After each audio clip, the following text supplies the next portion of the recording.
E aí, beleza? Quem fala aqui é o Renan e você está no Megascópio e vamos conversar aqui agora sobre Phantom Blade Zero, que teve a sua demonstração disponibilizada na Gamescom Latam 2026, que aconteceu entre os dias 29 de abril e 3 de maio. Foi um evento bastante interessante. Eu não vou entrar em detalhes do evento como um todo, porque eu acho que a essa altura nós já temos um vídeo aqui no Mega falando especificamente dele, do que nós vimos lá, como estava a organização e etc. Esse vídeo aqui é para passar as impressões sobre Phantom Blade Zero, que é um jogo que eu já estava aguardando há bastante tempo. E lá, ok, teremos uma demonstração, mas quando a gente chegou lá foi muito mais, eu acho, do que qualquer um esperava, porque a gente tinha ali 1 hora para jogar, o que foi um tempo considerável para você experimentar o trecho, e eu não tenho acesso à gameplay em si que eu fiz lá, mas procurando gameplays na internet, no próprio canal do Phantom Blade Zero, o que eu achei foi que a gameplay que a gente jogou lá, o trecho, ele é igual a um trecho de demo já disponibilizado há 9 meses atrás. Então eu vou utilizar esse vídeo aqui para conseguir ambientar vocês no trecho jogado lá, porque foi exatamente o mesmo trecho, com diferenças logicamente das armas que a gente ia buscando no meio do caminho, mas nós tínhamos ali 3 bosses, a mesma estrutura de jogo e etc. Vai servir bem como um demonstrativo. Já adiantando que foi uma gameplay muito gostosa, parece bastante lisa o que a gente experimentou ali no evento, e o que me deixou ainda mais ansioso para esse jogo, que será lançado no dia 3 de setembro para as plataformas PC via Steam e PlayStation 5. Já falando aqui, né, numa geral sobre o stand, vou colocar algumas imagens de fundo também. No stand a gente tinha 2 filas, uma para a gameplay em si e uma para a exposição, em que você poderia ver as armas em tamanho real, tirar algumas fotos com alguns totens ali, tudo bastante imersivo e conversando muito com a temática do jogo. Agora, beleza, vamos falar da temática do jogo. Aqui a gente viu um pouquinho da história, mas realmente muito pouco, porque eu acho que o foco foi muito mais a gente trazer o aspecto da gameplay. Então a gente tinha ali uma conversa com NPCs, falando sobre o vazio dos personagens, vários inimigos que conseguiam controlar outros soldados como o Títere, inclusive o último boss funcionava dessa maneira. Então foi uma coisa ali que a gente viu jogando que traz um tom da narrativa, mas numa gameplay bastante fluida, bastante ágil, não é estilo Souls-like, ela vai numa pegada de hack and slash, mas trazendo elementos de cyberpunk com batalhas de kung fu, o que se caracteriza aí, né, como um kung fu punk, vamos chamar assim. E ali a gente vai ter uma batalha realmente bastante única. Falando em estruturação de personagens, nós tínhamos ali 2 armas que a gente pode carregar, normais, né, no caso ali eu acabei utilizando as armas básicas de adaga e espada. Também nós tínhamos outras armas secundárias, que no caso você começava com arco e flecha, pegava um machado, e logo após matar o primeiro boss, pegava a espécie de uma massa gigante que você poderia utilizar em alguns lugares do chão para descobrir segredos e também para avançar na fase. E ali você ia fazendo o manejo dessas armas, né? Você tinha o seu menu em que você acessava, fazia a troca delas e todas elas com alguma utilidade especial. As armas normais, elas utilizam os golpes fortes e fracos com diferentes sequências,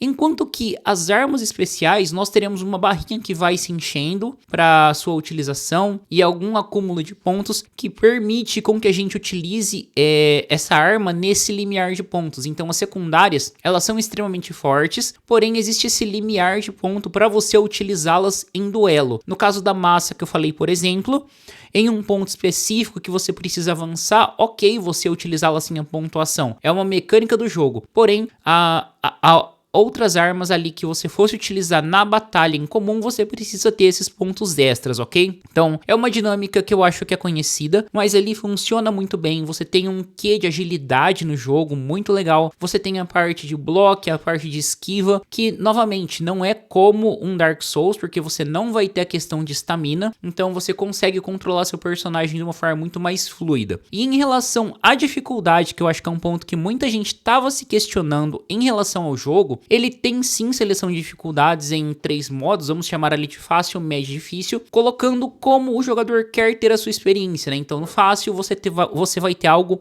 mais direcionado para a sua narrativa, enquanto que num médio você vai ter um jogo mais balanceado, sim, com narrativa, mas também com uma pegada de inimigos um pouco mais desafiadores, mas dentro de um limite aceitável, bem legal, e um modo mais difícil que aí você vai ir para um hard mesmo, que vai te exigir muito mais do combate, etc. Então é um jogo que pela sua seleção de modos, achei de verdade bastante acessível. Falando sobre a estrutura do mapa, ali o que a gente jogou não era nem a história principal, era somente uma história ou uma missão secundária em que a gente ia subindo a montanha e enfrentar um chefe ali no final.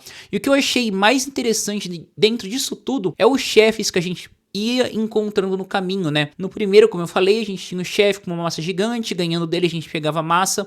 Ele tinha uma característica de ataques extremamente fortes, mas bastante lentos. Então você tinha um ritmo de combate um pouco mais compassado. No seguinte, era um boss opcional, que eu colocaria opcional entre aspas aqui, caso você queira completar essa demo se ela for lançada, ou caso esse trecho todo esteja no jogo, que eu acho que vai acabar chegando no jogo final. Em cima de uma torre nós tínhamos uma inimiga extremamente ágil que lutava, se não me falha a memória, com um leque ou 2 espadas. E ali você tinha um combate muito mais corpo a corpo, baseado no bloqueio, sem muito tempo para respiro. Por que eu coloquei esse chefe como opcional entre aspas? Porque você matando ele, ele fala, ok, nós nos vemos depois. Mas a qualquer momento dessa batalha você pode pular numa corrente e sair dela, seguindo o seu caminho e continuar avançando. Quando você chega no posto mais avançado da demonstração, você chegava no boneco final, que era um que a gente já viu em outros trailers e nessa mesma demonstração que está aqui ao fundo, no qual nós temos um personagem que funciona tipo um títere. Ele controla outros soldados e ali esses outros soldados vão imitar o seu movimento e ele vai ser dividido em 2 fases. Porém, se você enfrentou a chefe anterior na Batalha da Torre e ganhou dela, por mais que ela não morra, pelo menos no meu caso, ela não voltou na batalha final. Enquanto que quando você foge da batalha e chega no chefe final, ela acaba voltando e você tem que enfrentar o chefe final e essa outra personagem. Eu achei essa variação bastante interessante, bastante divertida.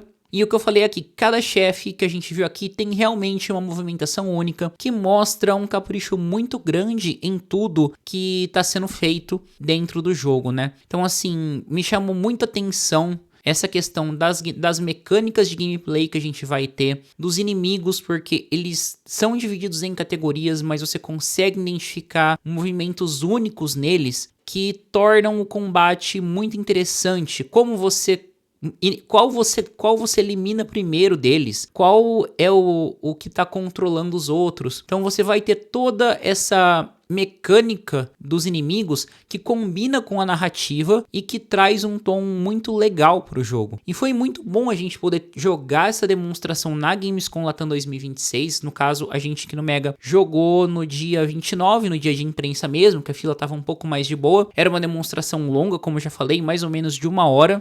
E eu fiquei muito impressionado com o jogo, a ponto de sair de lá falando assim, nossa, como eu quero jogar isso agora, sabe? Então, eu acho que vai ser um jogão. Tem chance de ser Game of the Year? Acredito que sim, pela época que ele tá saindo ali, final do ano, e ser um jogo bom, pelo que ele se mostrou até agora, é um daqueles títulos que vai marcar a galera, sabe? Então, tem muito potencial.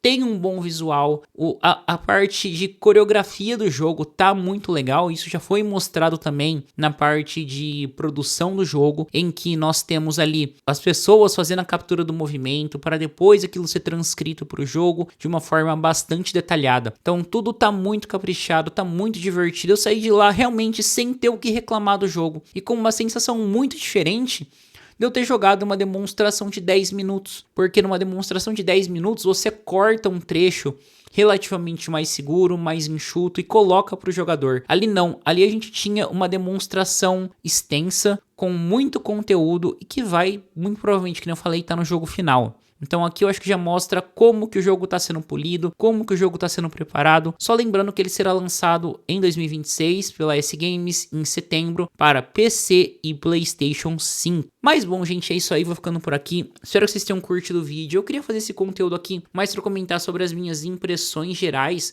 de Phantom Blade Zero, que não só o stand, mas a gameplay também foi muito agradável, tudo muito estruturado. Eu falaria que de verdade foi um dos stands que eu mais gostei ali dentro da Gamescom Latam, sabe? Tava realmente muito bom.